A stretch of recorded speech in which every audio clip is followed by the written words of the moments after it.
Challenge সবাই ছিল যে কারা বেশি লোক জোগাড় করতে পারে, মানুষ কাদের সাথে আছে প্রমাণ। তো অভিষেক ব্যানার্জি সাহেবকে আমরা প্রমাণ করে দিলাম আর তিনটে মানুষ চাইছে, এটাই আমি অভিষেক ব্যানার্জি এবং শুভেন্দু সাধারণ মানুষকে কী বার্তা দিকে রাজপথে এই দিনে? দেখুন, সাধারণ মানুষকে একটাই বার্তা দেবো, দেখুন আমি হিন্দু, তাও আমি আমার জনতা উন্নয়ন পার্টি, আমি হচ্ছি জেনারেল সেক্রেটারি স্টেট কমিটি, আমি হচ্ছি রাজ্য সভাপতি, রাজ্যের সাধারণ সম্পাদক।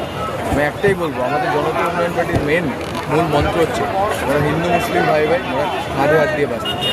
আমরা চাই আমাদের, দেখুন আমাদের জনতা উন্নয়ন পার্টি কাদের চাই, আমরা চাই যে 99% হিন্দু, যে 99% মুসলিম, এটা বলবো।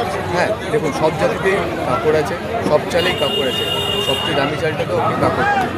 1% যারা উগ্রবাদী, যারা মৌলবাদী, আমরা তাদেরকে চাই না। আপনারা দেখবেন কিছু মুসলমান আছে, সিদ্দিকুল্লাহ চৌধুরী, এরা দেখে আমরা তাদের মতো মুসলমানদের, ওই বিহার থেকে আসা মুসলমানদের চাইও না। আর এবং আমরা যারা হিন্দু, যারা মারপিট দাঙ্গা প্রমোট করবো, আমরা তাদেরও চাই।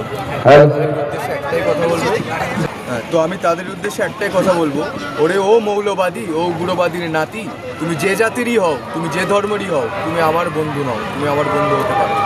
আর আপনি আজকে দেখলাম যে বহরমপুরে আমাদের সভা হচ্ছে, দমকলা সভা হচ্ছে, আজকের এই বিষয় নিয়ে অভিষেক ব্যানার্জিকে আমাদের ভুবন কৌশলকে ভয় পাচ্ছেন?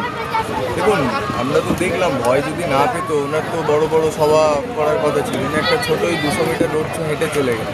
মানে মুর্শিদাবাদের মানুষ এতটাই অপছন্দ করছে, যদি 200 মিটারের বদলে 201 মিটার হাঁটতো, তাহলে হয়তো ওকে গোবলাক সভা খেতে হতো। এটাই ভয়, এখানেই ভয়। আপনার পরিচয়? আমি হচ্ছি রাজ্যের সাধারণ সম্পাদক, আমি হচ্ছি ডক্টর প্রীতম।